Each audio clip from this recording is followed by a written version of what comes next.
April 13th, 1943.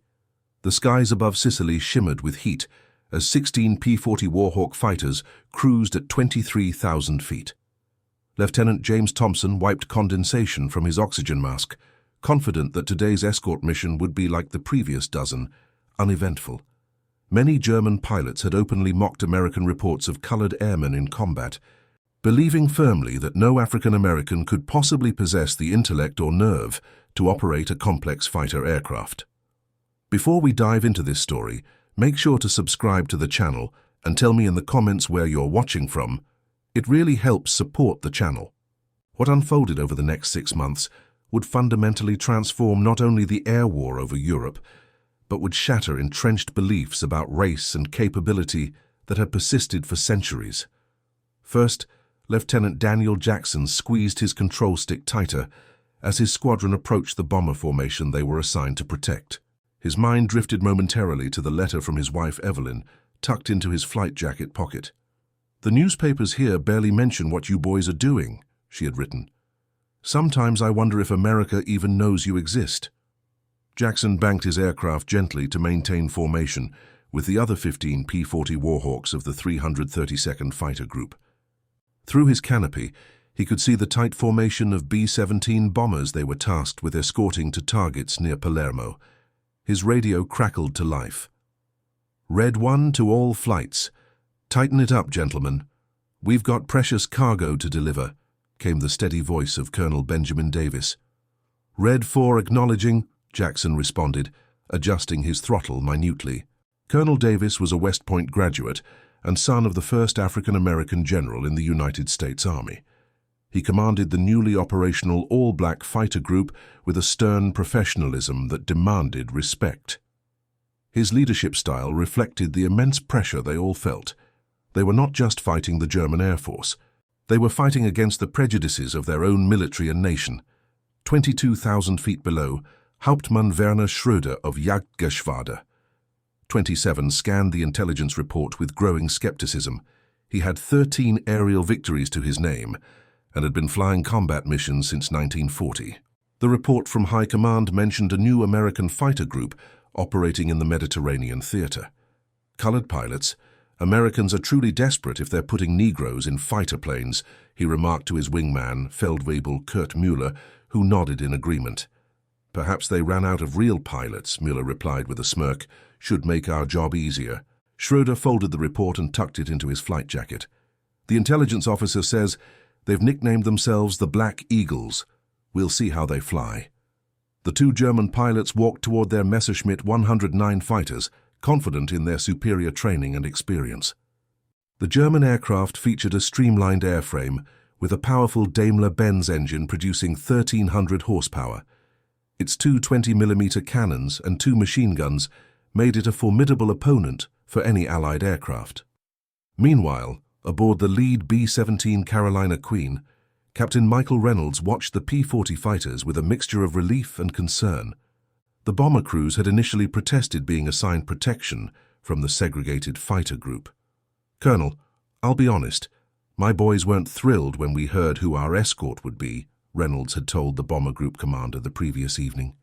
"They'll do their job, Captain," had been the curt reply. "Whether you like it or not, they're what we've got." Reynolds adjusted his intercom.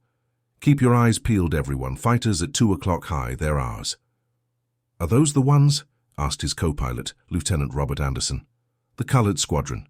"Affirmative. 332nd Fighter Group." Anderson peered through the windscreen. "Well, I guess we'll see what they're made of." The squadron of 16 American P-40 fighters maintained a protective screen around the 24 B-17 bombers. Each P-40 carried 6.50 caliber machine guns and could reach speeds of 360 miles per hour. While not as maneuverable as the German Messerschmitt 109, they were sturdy, reliable aircraft that could absorb significant damage and still bring their pilots home. Lieutenant Jackson scanned the clear blue Mediterranean sky, his dark eyes alert behind his goggles. Before the war, he had been studying engineering at Howard University. Like many of his fellow pilots, he had fought numerous battles just to enter flight training. The Army Air Corps had initially refused to train African Americans as pilots, citing a 1925 study that claimed they lacked the intelligence and reflexes necessary for flight. It took pressure from civil rights organizations and an executive order from President Roosevelt to establish the training program at Tuskegee, Alabama. Red Group, bandits approaching from 4 o'clock high.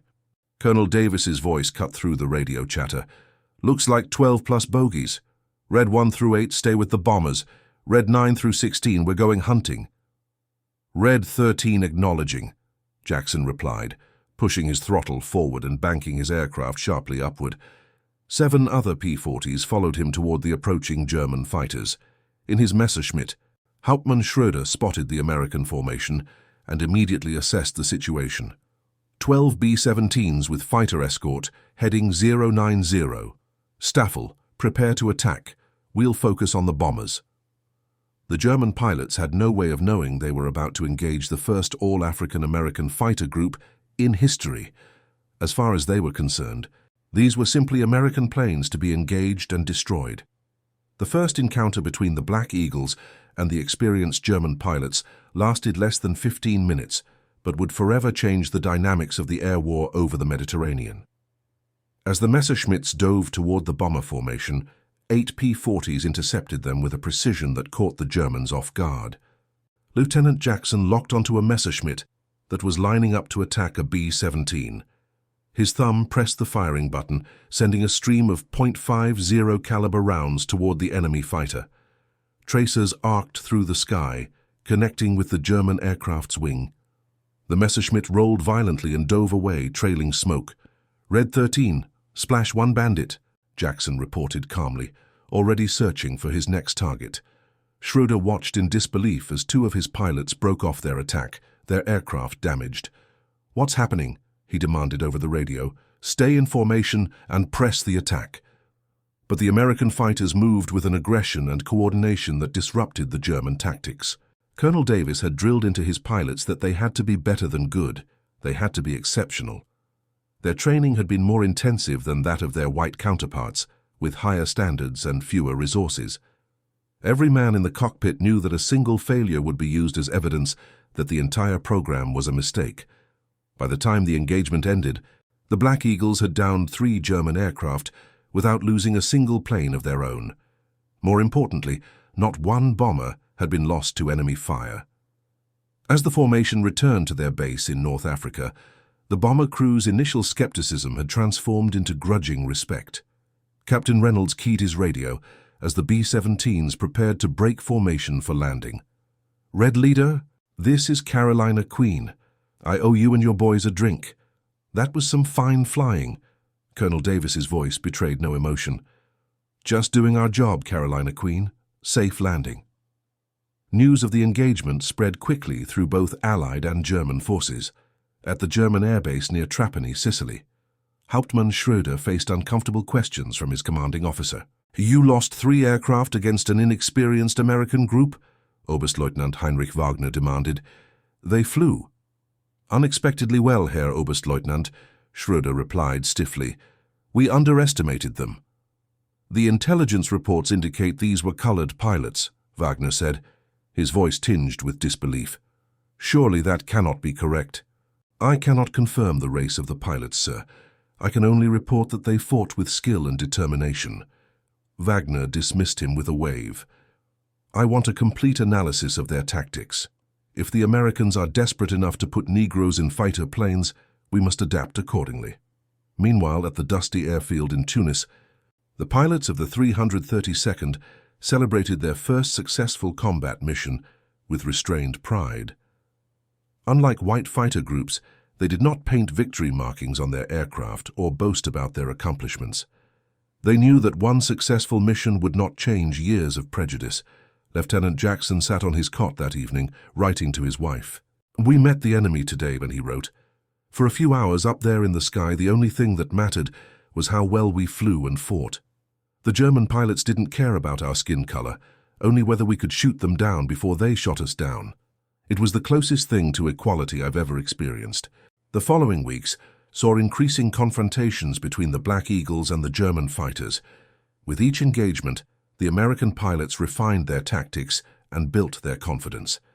They developed a distinctive fighting style, maintaining tight discipline, and never leaving the bombers they were assigned to protect. This dedication earned them the nickname Red Tail Angels from grateful bomber crews. By mid-May, the reputation of the 332nd had spread throughout the Mediterranean theater. Bomber crews that had once requested reassignment to avoid flying with colored escort now specifically asked for the Red Tails. The loss rate for bombers protected by the 332nd was markedly lower than the average across the 15th Air Force. On the German side, initial dismissal had given way to grudging respect and then genuine concern. Luftwaffe pilots were instructed to exercise particular caution when engaging the fighters with red-painted tails. Intelligence officers compiled detailed analyses of the Americans' tactics, noting their strict formation discipline and aggressive interception techniques. Hauptmann Schröder studied these reports intensely. In just 1 month, his Staffel had lost 6 aircraft to the Red Tails, while managing to down only 1 P-40. Such a lopsided ratio was unprecedented in his experience. "They never leave their bombers," he explained to his pilots during a briefing. "Unlike other American groups that chase after our fighters, these pilots maintain discipline. They prioritize the mission over personal glory." Feldwebel Müller, who had once mocked the idea of black pilots, now stared solemnly at the tactical maps. He had lost 2 wingmen to the Americans in recent weeks. "How are they so effective?" he asked. "They fly inferior aircraft with less experience." Schröder considered the question carefully. "They fight as if they have something to prove," he said finally. "And perhaps they do." What neither the German pilots nor the American bomber crews fully understood was the extraordinary pressure under which the Black Eagles operated. Despite their growing success rate, they faced continuous scrutiny from military leadership. Each mission was documented in minute detail, each engagement analyzed for flaws, each decision questioned. The United States military establishment remained deeply skeptical of the experiment of black fighter pilots, and many still actively hoped for its failure. Colonel Davis gathered his squadron commanders for a briefing on May 27th. "Gentlemen, I've received orders from 15th Air Force headquarters. We're being assigned to escort a major raid against oil refineries near Ploesti, Romania." Captain William Johnson, commander of the squadron's second flight, whistled softly. "Ploesti, that's the most heavily defended target in Europe. Precisely why they need the best escort available," Davis replied. "This mission is beyond the normal range of our P-40s. We'll be flying at maximum range with external fuel tanks. Engineering has modified our aircraft to carry additional fuel, but it's still going to be tight." Lieutenant Jackson studied the map spread across the table. The round trip would cover more than 1,400 miles, pushing their aircraft to the absolute limit of their operational range. "What about weather, sir?" "Forecast indicates clear conditions, but you know how reliable those reports are." Davis looked each man in the eye. "I don't need to tell you what's at stake here. This isn't just another mission.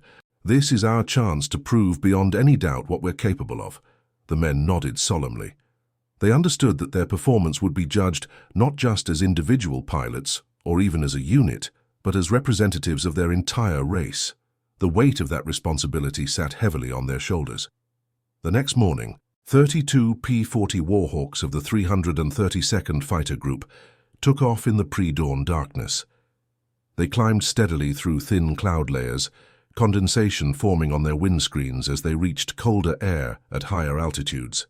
Their mission was to rendezvous with 96 B-17 and B-24 bombers for the long flight to Romania. Lieutenant Jackson checked his fuel gauges obsessively. The additional fuel tanks gave them the range they needed, but they also made the aircraft less maneuverable. If they encountered enemy fighters before reaching the target, they would be at a significant disadvantage until the tanks were emptied and jettisoned. 4 hours into the flight, as they crossed the Adriatic Sea, the massive formation of bombers and fighters presented an awesome spectacle. 128 aircraft flying in precise formation, representing the industrial might of the United States. Each B-17 carried 2,700 gallons of fuel and 6,000 pounds of bombs. Each P-40 carried 300 gallons of fuel and enough ammunition for 15 seconds of continuous fire from its 6 machine guns. The statistics told only part of the story. What they couldn't quantify was the determination of the men who flew these machines, particularly the black pilots, who had overcome systematic discrimination just to earn their wings. For them, every mission was a dual battle, against the German enemy and against the prejudices of their own countrymen. As they approached Romanian airspace, the radio crackled with increasing traffic. Forward scout planes reported heavy German fighter presence around the target area. Red Group, this is Red Leader. Drop your external tanks and prepare for company. Remember your training and stick to your assigned bombers, Colonel Davis instructed. Jackson reached down and pulled the emergency release handle. His external fuel tank detached and fell away, immediately improving his aircraft's handling. He tightened his formation with the bomber he was assigned to protect. The German response was swift and massive. Over 60 Messerschmitt 109s and Focke-Wulf 190 fighters rose to intercept the American formation. Among them was Hauptmann Schröder, now commanding a full Gruppe of 36 aircraft. "There are the bombers," he radioed to his pilots. "And look for the fighters with red tails. Those are the ones we discussed. Do not underestimate them." The air battle that erupted over the Romanian countryside would later be described by military historians as one of the most intense of the entire European air war. The outnumbered American fighters faced wave after wave of German interceptors, all determined to break through to the valuable bombers. Lieutenant Jackson found himself in a swirling dogfight against 3 Messerschmitts. His P-40 lacked the turning radius of the German fighters, but he used the American aircraft's superior diving speed and rugged construction to his advantage. When one Messerschmitt lined up behind him, he pushed his stick forward, diving sharply. The German followed, only to face a hail of bullets as Jackson executed a split S maneuver, reversing direction and ending up behind his pursuer. The German aircraft's cockpit shattered under the impact of Jackson's machine gun fire. The pilot managed to bail out, his parachute blossoming against the blue sky as his aircraft plummeted earthward. Throughout the formation, similar duels played out as the Black Eagles fought to protect their bomber charges. Their strict discipline prevented the Germans from employing their preferred tactic of luring escorts away from the bombers they were assigned to protect. Hauptmann Schröder witnessed this discipline firsthand as his attempts to draw away the American fighters repeatedly failed. "They won't take the bait," he radioed to his wingman in frustration. "We need to break through by force." He led a concentrated attack against one section of the bomber formation, committing 12 fighters in a simultaneous assault. The 4 P-40s assigned to that section faced overwhelming odds but refused to break formation. Jackson saw the concentration of German fighters and immediately recognized the threat. Red 13 to Red Leader. Heavy pressure on Baker section. Request reinforcement. Red Leader acknowledging. Red 9 through 12 reinforce Baker section, came Colonel Davis's immediate response. The additional P-40s arrived just as the German fighters pressed their attack. What followed was 3 minutes of chaotic combat at 400 miles per hour. Tracers crisscrossed the sky as aircraft jockeyed for position. The bombers continued their steady course toward the target, their gunners adding their firepower to the defense. When it was over, 3 B-17s had suffered damage but remained airborne. 2 German fighters had been downed, and 3 more limped away trailing smoke. Remarkably, all American fighters remained operational, though several had sustained damage. Schröder pulled his aircraft away from the engagement, his ammunition depleted and his fuel running low. "These pilots," he muttered to himself. "Who are they?" The bombers reached their target and dropped their payloads with precision, severely damaging the oil refineries that supplied much of the German military's fuel. As they turned for home, the weary fighter pilots of the 332nd maintained their vigilant protection. The return journey featured several more attempts by German interceptors to attack the now vulnerable bomber formation.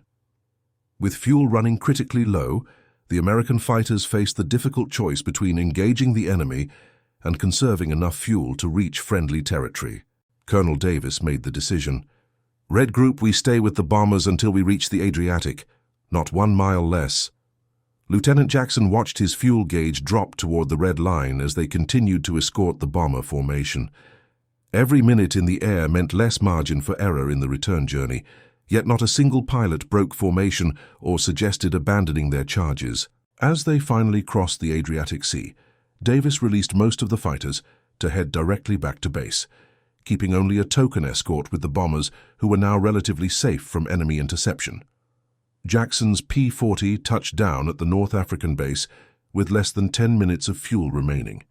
As he taxied to a stop and cut his engine, the silence was almost disorienting after hours of propeller noise and combat. Ground crews rushed to the returning aircraft, helping exhausted pilots from their cockpits. The mission statistics were compiled quickly. 91 of 96 bombers had returned safely. The 332nd had lost 3 aircraft, with 2 pilots rescued and 1 missing in action. They had confirmed 7 German fighters destroyed, and 6 more probably destroyed.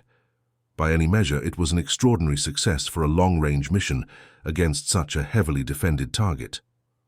The 15th Air Force commander personally sent a commendation to Colonel Davis, acknowledging the crucial role the fighter escort had played in the mission's success. That evening, as the pilots of the 332nd gathered in their tent for debriefing, there was no raucous celebration, no boasting of individual accomplishments. Instead, there was the quiet satisfaction of professionals who had performed their duty with excellence. Lieutenant Jackson finished another letter to his wife. "Today we flew farther and fought harder than ever before," he wrote.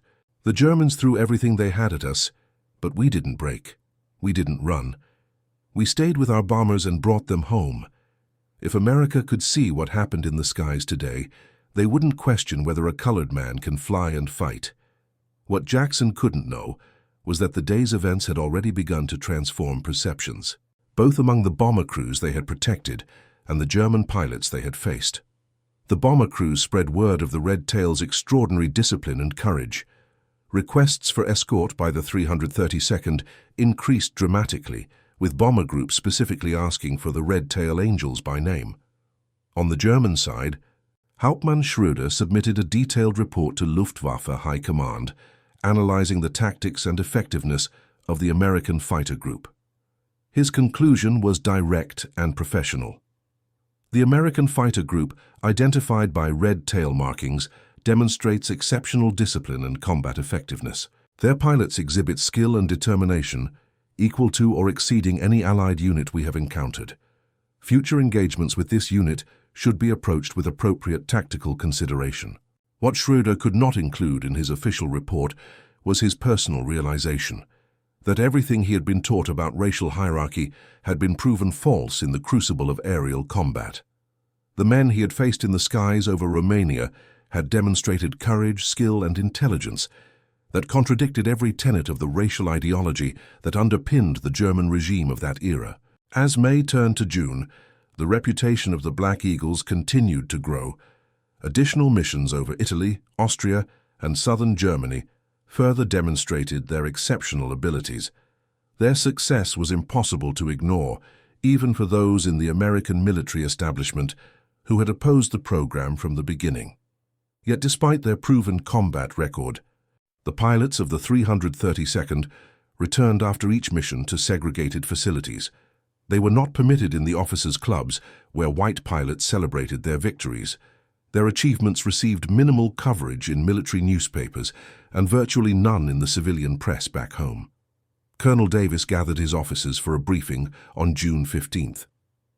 "Gentlemen, I've received new orders from headquarters. We're being assigned to escort bomber operations over southern Germany, including Munich and Stuttgart." Captain Johnson whistled softly. "That's Messerschmitt and Focke-Wulf territory, the heart of their fighter production." "Indeed," Davis nodded. "Intelligence reports indicate they've reinforced the fighter units in that region, specifically to counter our bomber offensive. We'll be facing their best pilots." Lieutenant Jackson studied the mission maps. "What about our aircraft, sir? The P-40s are good, but against the latest German fighters." "That brings me to my second announcement," Davis said, a rare smile crossing his features. "We're transitioning to P-51 Mustangs. The first deliveries arrive next week." A murmur of excitement passed through the assembled officers. The North American P-51 Mustang was the most advanced fighter in the Allied infantry, capable of escorting bombers all the way to Berlin and back. With a top speed of 440 miles per hour and a range of 1,800 miles, it would transform their capabilities. The Mustang will give us parity with anything the Germans can put in the air, Davis continued. But remember, it's not the aircraft that makes the difference, it's the man in the cockpit. We've proven that in P-40s. Now we'll prove it again. As the briefing concluded, Jackson approached his commander privately. Colonel, may I ask you something? Go ahead, Lieutenant. Do you think what we're doing here, will it make any difference after the war, for our people back home? Davis considered the question carefully before answering. History isn't made in single dramatic moments, Jackson. It's made in thousands of small actions that gradually change how people think. Every time we escort a bomber safely home, every time we engage the enemy and prevail, we're changing minds. Not everyone's mind, and not all at once, but enough minds to matter. Jackson nodded. I hope you're right, sir. So do I, Lieutenant. So do I. The sun beat down mercilessly on the North African airfield as ground crews swarmed over the sleek new P-51 Mustangs that had arrived the previous day. Lieutenant Daniel Jackson ran his hand along the polished aluminum fuselage of his assigned aircraft, marveling at its elegant lines and powerful silhouette. The Rolls-Royce Merlin engine that powered the Mustang produced more than 1,400 horsepower, giving it a top speed that outclassed even the latest German fighters. She's something else, isn't she? Said Technical Sergeant William Carter, the crew chief who had been assigned to Jackson's aircraft. That she is, Jackson agreed. How long before she's ready to fly? Give me 24 hours to go through everything, Lieutenant. These came straight from the factory in Dallas. I want to check every system before you take her up. Jackson nodded appreciatively. The relationship between a pilot and his crew chief was built on mutual trust and respect. Carter was responsible for ensuring that every aspect of the aircraft functioned perfectly, a responsibility that directly affected Jackson's survival. I appreciate your thoroughness, Sergeant. Carter, a stocky man from Detroit who had been an automobile mechanic before the war, patted the aircraft's propeller spinner affectionately. I'm painting her up tomorrow. Any requests for nose art? Jackson considered the question. Unlike many fighter pilots who adorned their aircraft with provocative pin-up girls or aggressive imagery, the men of the 332nd tended toward more personal symbols. How about Evelyn's Revenge? That's my wife's name. Evelyn's Revenge it is, Carter nodded, making a note on his clipboard. And of course, she'll have the red tail. The distinctive red paint scheme applied to the tail surfaces of all the group's aircraft had become their signature, a badge of pride and recognition. Among bomber crews, the red tails had become synonymous with protection and professionalism. Across the Mediterranean in southern Germany, Hauptmann Werner Schröder was facing a very different situation. His fighter Gruppe had suffered significant losses over the previous months, with experienced pilots increasingly replaced by hastily trained youngsters with barely 50 flying hours. Fuel shortages had reduced training time even further, meaning that new pilots arrived at the front with minimal preparation for combat. In his sparse office at the airfield near Munich, Schröder reviewed the latest intelligence reports about Allied air operations. One report in particular caught his attention, a notice that the American fighter group with red-painted tails had received new P-51 Mustangs. This changes everything, he muttered to himself. Oberstleutnant Wagner entered without knocking. Schröder, we've received orders for increased patrols. The Americans are stepping up their bombing campaign against our aircraft factories. Schröder straightened in his chair. Sir, have you seen this report? The American unit we encountered over Romania, they've transitioned to Mustangs. Wagner scanned the document with a frown. These are the colored pilots? Yes, sir, and they were formidable even in P-40s. Wagner dismissed this concern with a wave of his hand. Impressive aircraft don't make impressive pilots, Schröder. These Americans may have good equipment, but they lack the natural fighting spirit of our German airmen. Schröder wanted to argue, but knew it would be pointless. Wagner, like many officers, remained convinced of German superiority, despite mounting evidence to the contrary. Instead, he simply nodded and accepted his orders. Later that evening, Schröder gathered his most experienced pilots for an unofficial briefing in his quarters. Away from the ideological orthodoxy demanded in formal settings, he could speak more frankly. The Red Tails have Mustangs now. he told the 7 pilots assembled in his small room. That means they can escort bombers all the way to any target in our territory and still have fuel for combat. Feldwebel Müller, who had survived more encounters with the American unit than anyone except Schroeder himself, let out a low whistle. They were dangerous enough in P-40s. Exactly, Schroeder agreed. I want to make something very clear to all of you. Whatever you've been told about these pilots, whatever you believe about them, put it aside. Judge them only by their actions in the air. They are skilled, disciplined, and determined. If you underestimate them because of preconceptions, you will not return from your mission. The pilots nodded solemnly. After months of combat, they had learned to respect ability wherever they encountered it. Theoretical notions of superiority meant nothing when facing an enemy who could outfly and outfight you. Our advantages are dwindling, Schroeder continued. We have shorter supply lines and we're defending our homeland. Our ground control can vector us efficiently and we know the terrain. We must maximize these advantages while minimizing unnecessary risks. He spread a map across his small desk. The Americans have established a pattern. They send large bomber formations with fighter escort, targeting our most vital industries. The bombers fly straight courses at constant altitude, making them predictable. But their fighter escort, particularly the Red Tails, has become increasingly effective at preventing our interceptions. So how do we counter them? Asked a young pilot who had transferred from the Eastern Front. We adapt, Schroeder replied simply. We concentrate our forces, attack from multiple directions simultaneously, and avoid prolonged engagement with their escorts. Our priority must be the bombers, not dueling with fighters.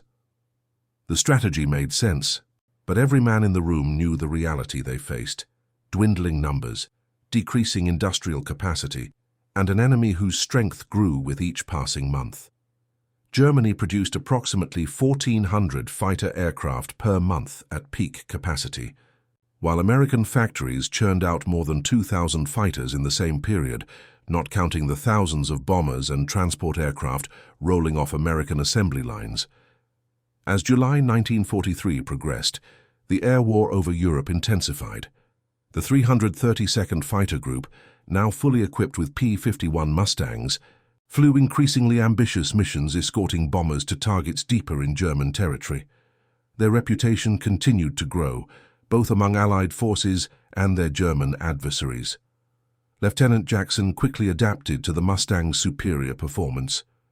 The aircraft responded to his touch with a crispness the P-40 had never managed, climbing at more than 3,000 feet per minute and maintaining speed in tight turns that would have bled energy from his previous mount. On July 12th, Jackson led a flight of 4 Mustangs, escorting B-17 bombers, targeting the Messerschmitt factory at Regensburg. Approaching the target, ground controllers alerted the German defenders, and 30 Messerschmitt 109 fighters rose to intercept. Jackson spotted them first. Red 13 to Red Leader. Bandits, 11 o'clock high, 3-0 plus. Colonel Davis's voice came through clearly. Red Group, stay in formation. Let them come to us. The ensuing air battle demonstrated the changing dynamics of aerial warfare. The P-51s matched or exceeded the German fighters in every performance category. With a service ceiling of 41,500 feet and a top speed of 440 miles per hour, the Mustang could operate wherever the Messerschmitt could go, and often do it better. Jackson found himself engaged with a particularly skilled German pilot in a duel that spiraled from 30,000 feet down to 15,000. Each maneuver was countered, each advantage temporary. Finally, Jackson executed a high-speed climbing turn that his opponent attempted to follow. The German aircraft, its engine straining at high altitude, stalled momentarily, just long enough for Jackson to reverse direction and line up a perfect deflection shot. His machine guns chattered briefly, and the Messerschmitt's engine cowling disintegrated under the impact. The German pilot rolled his aircraft inverted and dropped away, trailing glycol fluid from his damaged cooling system. The bomber formation reached its target and delivered its payload with precision. 19 of the 24 B-17s returned safely to base, an exceptional success rate for a deep penetration mission. The 332nd lost 2 aircraft, with one pilot rescued and one reported as a prisoner of war. After the mission, Colonel Davis received a message from the 15th Air Force headquarters that he shared with his officers that evening. "Gentlemen, I've been authorized to share some statistics with you," he announced, his typically stern expression softening slightly. Over the past 3 months, bomber groups escorted by the 332nd have experienced a loss rate of 3.7%. The average across all other fighter escort groups is 6.1%. A murmur of satisfaction passed through the assembled officers. The numbers confirmed what they had believed. They were not just equal to other fighter groups, but demonstrably superior in executing their primary mission of bomber protection. "Additionally," Davis continued, "we've been specifically requested by name for the next 3 strategic bombing missions against oil refineries in Austria and southern Germany." Captain Johnson grinned. "Seems like we're becoming popular." "Don't let it go to your heads," Davis cautioned, though his pride in his men was evident. "We've proven ourselves in the air. That's significant, but it's only one battlefield. The struggle continues on many fronts." The officers nodded solemnly, understanding his meaning. Their success as combat pilots hadn't changed the fundamental discrimination they faced. They still served in a segregated unit, still faced restrictions and prejudices that their white counterparts never encountered. Lieutenant Jackson approached Davis after the briefing. "Sir, I've been thinking about something. The Germans we're fighting, they're the ones with the racial ideology. They're the ones who believe certain groups are superior to others. Yet here we are proving them wrong every day, while our own military still treats us as second class." Davis considered his words carefully before responding. "The irony isn't lost on me, Jackson. But remember, we're fighting for what America can be, not just what it is now. Every mission we fly takes us a step closer to that future." Meanwhile, at the German airfield near Munich, Hauptmann Schröder faced increasingly difficult circumstances. Fuel shortages had reduced training flights to an absolute minimum. Spare parts for damaged aircraft arrived slowly, if at all. New pilots reached the front with less than 60 hours of flight time, compared to the 300 hours that had once been standard. In his latest engagement with the Red Tails, Schröder had lost 3 aircraft from his staffel while failing to bring down a single American fighter or bomber. His own aircraft had barely made it back to base. Riddled with bullet holes from a close encounter with a Mustang, he was certain had been piloted by the same American he had dueled with over Regensburg. Schröder's adjutant, Lieutenant Dieter Weber, entered his office with the day's orders. "Herr Hauptmann, we're to provide air cover for the rail junction at Innsbruck tomorrow. Intelligence reports a likely American bombing raid." Schröder studied the operational map with growing concern. "How many aircraft can we field?"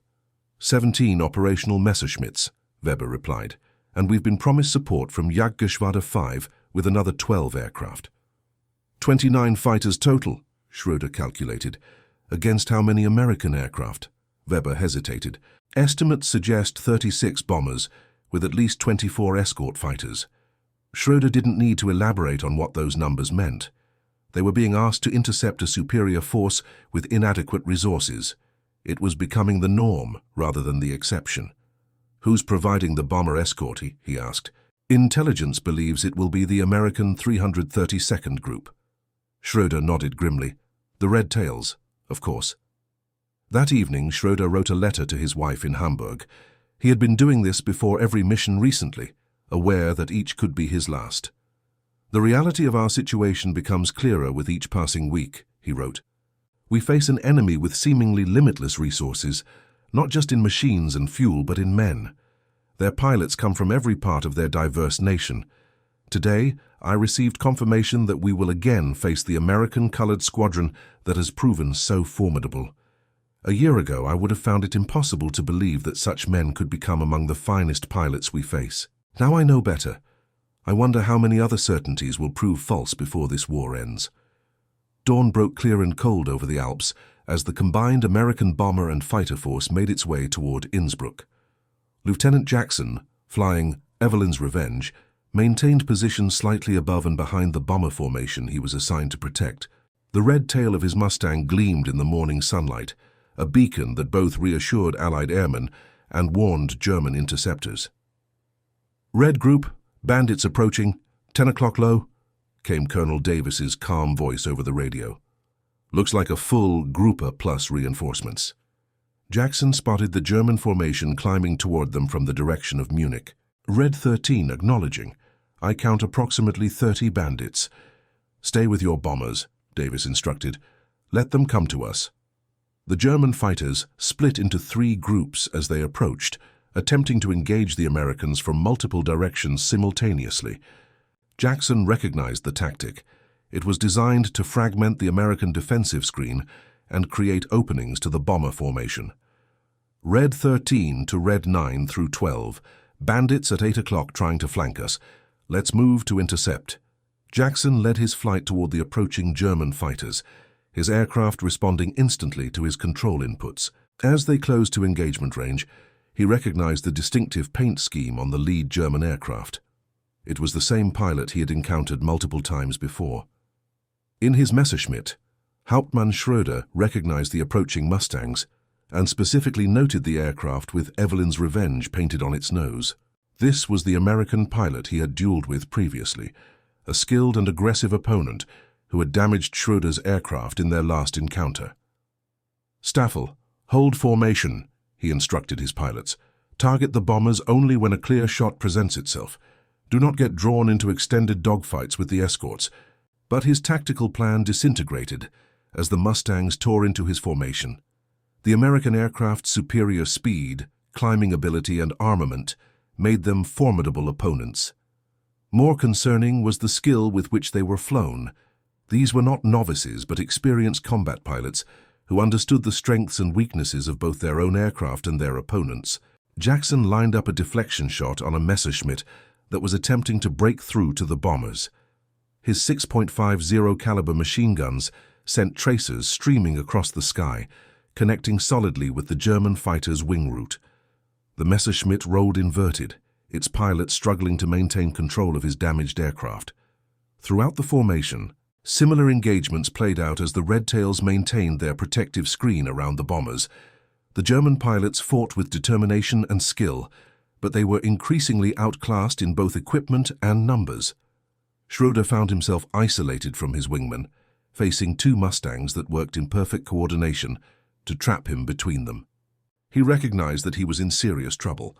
His aircraft, a late-model Messerschmitt 109G with a 20mm cannon mounted between the engine cylinder banks, was still a potent fighter.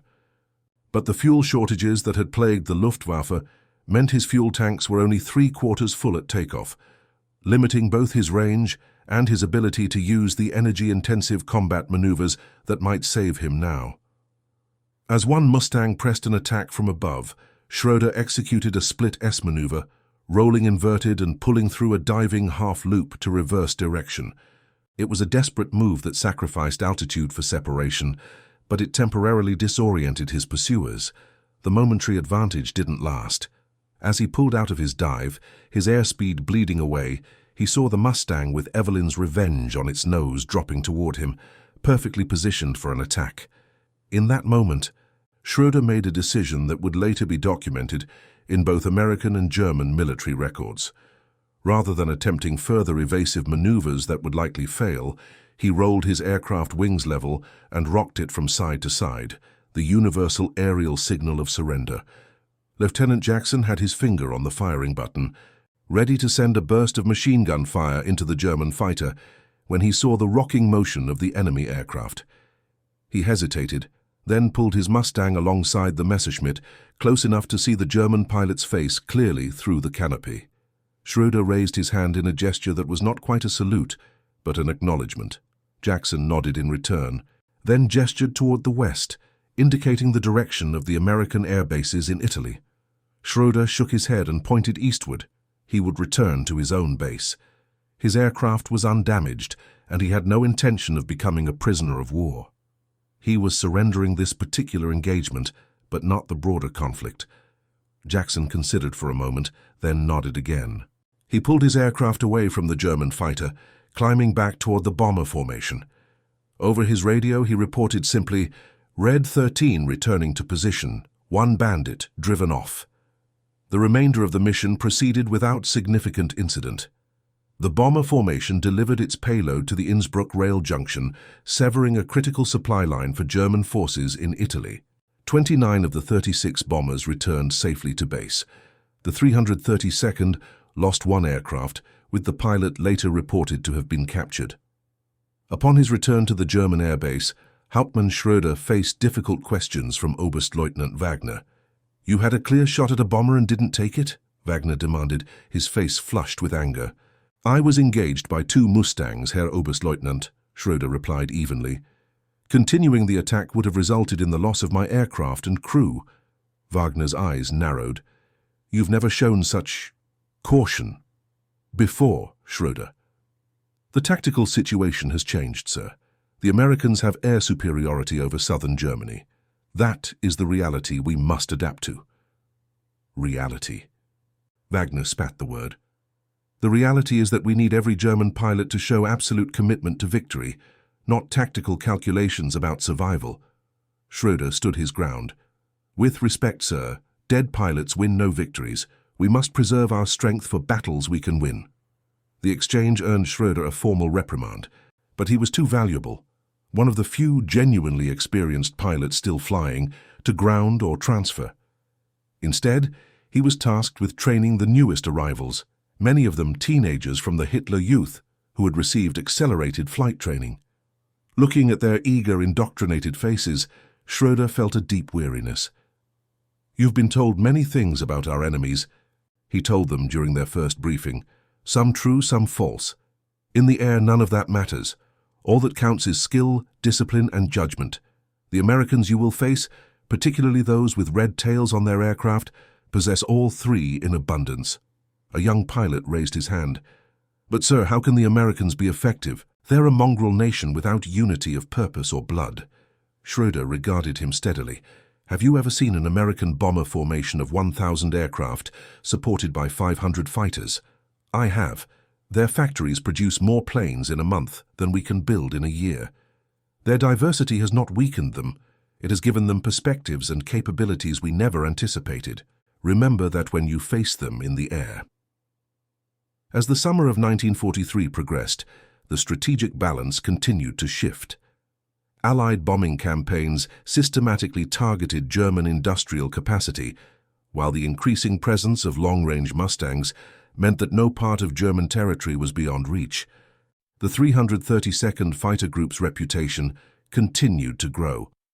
By August, they had been credited with 78 confirmed aerial victories and had one of the lowest bomber loss rates in the entire 15th Air Force. Their distinctive red tails had become so well known that some all-white fighter groups began painting their aircraft similarly, hoping to benefit from the psychological impact the red tails had on German pilots. Colonel Davis received notice of a special mission in late August. "Gentlemen," he informed his squadron commanders, "we've been tasked with escorting a maximum effort strike against the Messerschmitt research facilities near Munich. This target has been designated highest priority by Strategic Air Command." Captain Johnson whistled softly. "Munich is heavily defended. How many bombers?" 124 B-17s and B-24s, Davis replied. "And we'll have our entire group, 64 Mustangs, plus support from the 82nd and 325th Fighter Groups." Lieutenant Jackson studied the mission maps with intense concentration. "That's a massive force." "Indeed," Davis nodded. "This is the kind of mission that can significantly impact the course of the air war. The Messerschmitt facility is developing their next generation of jet fighters. Intelligence suggests these aircraft could potentially outperform even our Mustangs by a considerable margin." The weight of the assignment settled on the officers. If successful, they would help prevent the deployment of aircraft that could shift the balance of air power back toward Germany. If they failed, the strategic bombing campaign, and possibly the broader Allied advance, could face serious setbacks. On August 28th, the massive American air armada assembled over the Adriatic Sea before turning north toward the Alps. From the cockpit of Evelyn's Revenge, Lieutenant Jackson watched the bomber stream extending for miles behind him. Each four-engine bomber represented an investment of $300,000, carried a crew of 10 men, and could deliver 6,000 pounds of bombs to targets more than 1,000 miles from base. The statistics were impressive, but Jackson knew the human reality behind them. Each bomber contained 10 young men who depended on the fighter escorts to get them safely to their targets and back again. That responsibility weighed heavily on every pilot in the 332nd. As they approached Munich, German ground controllers detected the incoming formation and scrambled every available fighter to intercept. Among them was Hauptmann Schröder, leading a composite group assembled from 3 different Jagdgeschwadern. "This is likely the last major defense we can mount over Munich," he informed his pilots. "We have 47 fighters against an estimated 150 American aircraft. Our priority must be to disrupt their bombing accuracy, not to score victories." From the ground, anti-aircraft batteries opened fire as the bomber formation came within range. Black puffs of flak filled the sky, creating an obstacle course of shrapnel and concussive force that the bombers had to navigate. Colonel Davis's voice came over the radio. "Red Group, bandits approaching from 11 o'clock high, multiple formations, maintain escort positions." The air battle that developed over Munich that day would later be described in military records as one of the most intense of the European theatre. The outnumbered German fighters attacked with desperate courage, attempting to break through the fighter screen to reach the vulnerable bombers. Jackson found himself engaging multiple German aircraft in rapid succession as they pressed their attacks. The Mustang's 6 machine guns spoke repeatedly, their spent casings cascading into the slipstream as he maneuvered to protect his assigned section of bombers. In one particularly intense exchange, Jackson found himself facing 3 Messerschmitts simultaneously. Using the Mustang's superior roll rate, he executed a series of rapid direction changes that prevented any of his opponents from establishing a firing position. When one Messerschmitt overcommitted to an attack, Jackson reversed sharply, gaining a momentary firing opportunity that he exploited with surgical precision. The German aircraft shuddered under the impact of multiple .50 caliber rounds, its cockpit canopy shattering. The pilot managed to bail out, his parachute deploying as he cleared the aircraft. Across the formation, similar engagements played out as the Red Tails maintained their protective screen. The Germans fought with determination, but they were increasingly outmatched in both numbers and capabilities. Hauptmann Schröder, observing the deteriorating situation, made a difficult decision. "All units, break off engagement. We cannot stop this raid. Return to base and preserve aircraft for future operations." The German fighters disengaged, many low on ammunition and fuel after the intense combat. As they withdrew, the bomber formation proceeded unhindered to their target. The Messerschmitt research facility, sprawling across several acres outside Munich, represented one of Germany's last hopes for regaining air superiority. Within its reinforced concrete buildings, engineers and scientists had been developing the Messerschmitt 262 jet fighter, an aircraft capable of speeds approaching 600 miles per hour, far faster than any Allied fighter. At precisely 11:37 that morning, the first bombs began falling on the facility. For the next 7 minutes, a continuous rain of high explosives descended from the American bombers, systematically demolishing the research buildings, assembly halls, and testing facilities. When it was over, more than 70% of the Messerschmitt facility had been destroyed or severely damaged. Technical drawings, prototypes, and specialized equipment representing years of research and development were lost. Germany's ability to field next-generation jet fighters in significant numbers had been set back by months, if not years.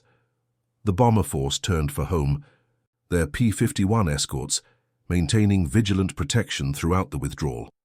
Lieutenant Jackson, low on ammunition but with adequate fuel, scanned the sky continuously for threats. None materialized.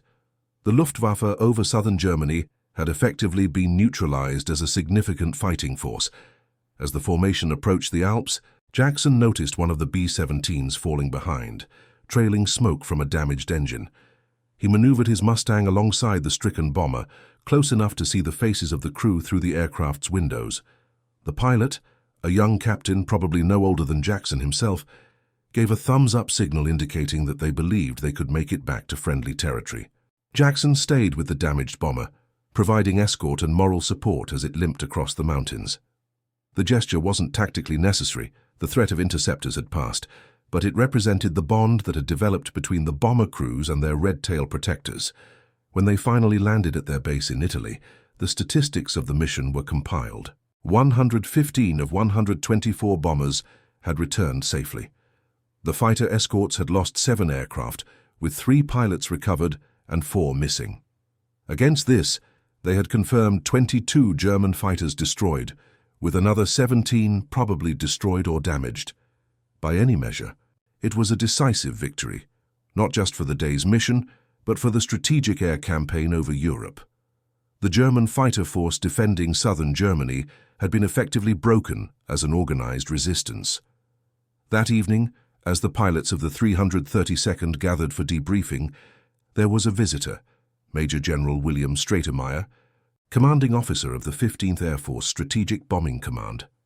"Gentlemen," he addressed the assembled pilots, "what you accomplish today will significantly shorten this war. Intelligence estimates that the damage to the Messerschmitt facility will delay their jet fighter program by at least 6 months. That means thousands of Allied lives saved." He paused, surveying the room of black pilots with obvious respect. When this program was proposed, there were many, myself included, who expressed doubts. Those doubts have been answered conclusively by your performance in combat. The numbers speak for themselves. Bomber groups escorted by the 332nd experience a 40% lower loss rate than the average across all theater operations. Colonel Davis nodded in acknowledgement, but remained characteristically reserved. "Thank you, sir.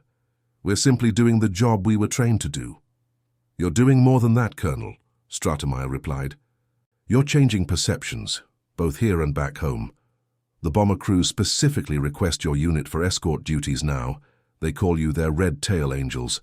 That kind of reputation isn't earned easily in combat." After the general departed, Lieutenant Jackson sought out Colonel Davis. "Sir, do you think things will really change when we go home? Or will we just go back to being second-class citizens?" Davis considered the question thoughtfully. "Change rarely happens all at once, Jackson. But yes, things will change. How could they not? Men who've seen what we can do, who owe their lives to our protection, they'll carry those experiences back home. Their perceptions will influence others. It's not a revolution, but it's a beginning." In the weeks that followed, the air war over Europe continued to intensify as Allied forces pushed deeper into German territory. The 332nd remained at the forefront, escorting bomber missions to increasingly distant targets. By September, even the most skeptical members of the American military establishment had been forced to acknowledge the extraordinary success of the experiment of black fighter pilots. Statistical analyses confirmed what bomber crews already knew. The Red Tails provided the most effective escort protection in the European theater. Hauptmann Werner Schröder, meanwhile, found himself in an increasingly desperate situation. Fuel shortages had become so severe that training flights were completely suspended. New pilots arrived with barely 40 hours of flight time. Aircraft sat idle for lack of spare parts. The once mighty Luftwaffe was being systematically destroyed, both in the air and on the ground. On September 15th, Schröder led a final mission against an American bomber formation targeting oil facilities near Vienna. With just 9 operational aircraft, his Staffel intercepted a formation of 36 B-17s escorted by 24 P-51s, half of them bearing the distinctive red tails of the 332nd. "We cannot stop them," Schröder told his pilots before takeoff, "but we can demonstrate that German airmen will defend their homeland to the last aircraft. Be selective in your attacks. Make each bullet count." The engagement that followed was brief and one-sided. The German fighters managed to damage 2 American bombers before being overwhelmed by the superior numbers and performance of the Mustangs.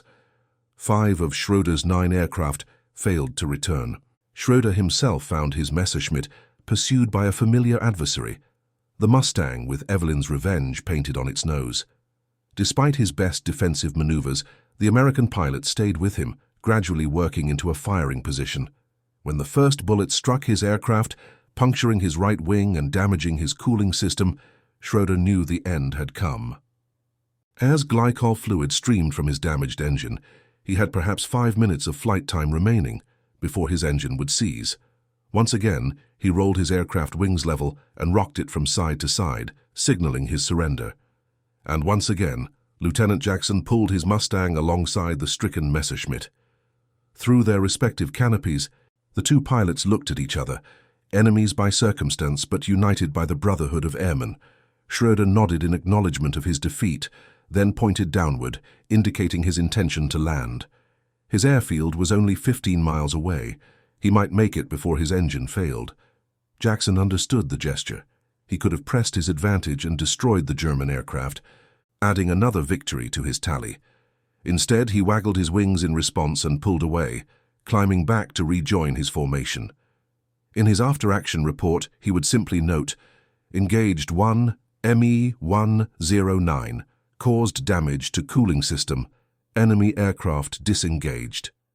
Schroeder nursed his damaged Messerschmitt back to his airfield, the engine seizing completely as he turned onto final approach. He managed to glide to a landing, the aircraft coming to rest at the end of the runway. As ground crew rushed to his aircraft, Schroeder sat motionless in the cockpit for several moments, contemplating what had just occurred. The American pilot, a man whom German ideology classified as inferior, had shown not only superior skill, but also a warrior's respect that transcended the hatreds of war. 2 days later, Schroeder submitted his final report to Luftwaffe High Command. In it, he documented the declining capabilities of German air defenses and the corresponding increase in Allied air superiority. His conclusion was direct. We can no longer effectively contest control of the air over southern Germany or Austria. The American long-range fighter escorts, particularly the group identified by red tail markings, have achieved complete tactical and operational superiority. He then added a personal observation that would later be cited in post-war analyses of the air campaign. The American pilots of the red-tailed fighter group have demonstrated exceptional skill, discipline, and tactical awareness. Their effectiveness conclusively disproves any theory of inherent differences in combat capability based on racial characteristics. In my professional assessment as a fighter pilot, with more than 1,000 combat hours, they represent the finest escort fighters currently operating in the European theater. In the final months of the war, the 332nd Fighter Group continued to distinguish itself in combat operations over Europe. By the time Germany surrendered in May 1945, they had flown more than 15,000 sorties, destroyed or damaged more than 260 enemy aircraft, and lost just 27 pilots in combat, a remarkably low casualty rate for the intensity of operations they conducted. More significant than these statistics was the impact their performance had on perceptions within the American military and gradually American society. The bomber crews who returned home carrying stories of the Red Tail Angels, who had protected them over hostile territory, became advocates for the capabilities and courage of black Americans. Military analysts studying the group's exceptional performance were forced to reconsider long-held assumptions about race and capability. Lieutenant Daniel Jackson returned to the United States in June 1945, having completed 64 combat missions and been credited with 7 confirmed aerial victories. He was welcomed home by his wife Evelyn and their new daughter, born while he was overseas. Like many veterans, he found the transition to civilian life challenging, especially given the continued discrimination black Americans faced despite their service. Yet changes were occurring. President Truman's Executive Order 9801 in 1948, desegregating the United States Armed Forces, was influenced in part by the undeniable combat record of units like the 332nd. The civil rights movement of the following decades would build upon these precedents, gradually dismantling the legal structures of discrimination. Werner Schroeder survived the war, spending several months as a consultant to American intelligence officers, analyzing the Luftwaffe's tactics and capabilities. In 1947, he wrote a detailed account of his encounters with the Red Tails that was incorporated into official U.S. Air Force historical records. His conclusion was unequivocal. In my experience, spanning 5 years of aerial combat against British, Russian, and American pilots, I encountered no fighter group more skilled or determined than the African-American unit with red-painted tails. Their performance should forever put to rest any question of whether race determines capability in warfare, or indeed, in any human endeavor. In August 1995, on the 50th anniversary of the end of World War II, a special ceremony was held at the Air Force Museum in Dayton, Ohio. Among the honored guests were several surviving pilots of the 332nd, including retired Colonel Daniel Jackson. Also present was a tall, elderly German gentleman, former Luftwaffe Hauptmann Werner Schröder, making his first visit to the United States. When Jackson spotted Schröder among the attendees, he approached the man who had once been his adversary in the skies over Europe. "Hauptmann Schröder," he said, extending his hand. "After all these years." Schröder took his hand firmly. "Colonel Jackson, I recognized you immediately. You fly differently now, but you stand the same way." The two men, once mortal enemies, spent hours in conversation, comparing memories of aerial combat and the different paths their lives had taken after the war. Toward the end of their discussion, Schröder asked a question that had lingered in his mind for decades. "That day over Vienna, when you could have shot me down but didn't, why?" Jackson considered the question carefully. "I had already proven what needed to be proven," he said finally. "Not just to you, but to everyone who said we couldn't fly, couldn't fight, couldn't think as well as white men. Once that was established, there was no point in taking another life." Schröder nodded thoughtfully. "Your restraint taught me more than your victory would have." The next day, Schröder attended a ceremony where the surviving pilots of the 332nd received long overdue recognition for their contributions to the Allied victory. As he watched these elderly men, now in their 70s, receive standing ovations from current Air Force personnel of all races, he reflected on how completely history had vindicated them. What began as a controversial experiment, allowing black Americans to fly and fight as equals, had become one of the most celebrated chapters in American military history. The men who had once been denied entry to officers' clubs on their own bases were now recognized as pioneers who helped change not just military policy, but American society itself. In the decades since World War II, the legacy of the Red Tails has continued to grow. Their example inspired subsequent generations of African Americans to pursue careers in aviation and the military, gradually increasing diversity throughout the ranks.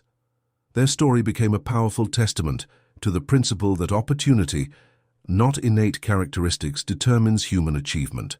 The German pilots who once dismissed the possibility of effective black airmen learned through bitter experience how wrong they had been. Their grudging respect, earned in the crucible of aerial combat, evolved into open admiration as former enemies became colleagues in the post-war NATO alliance.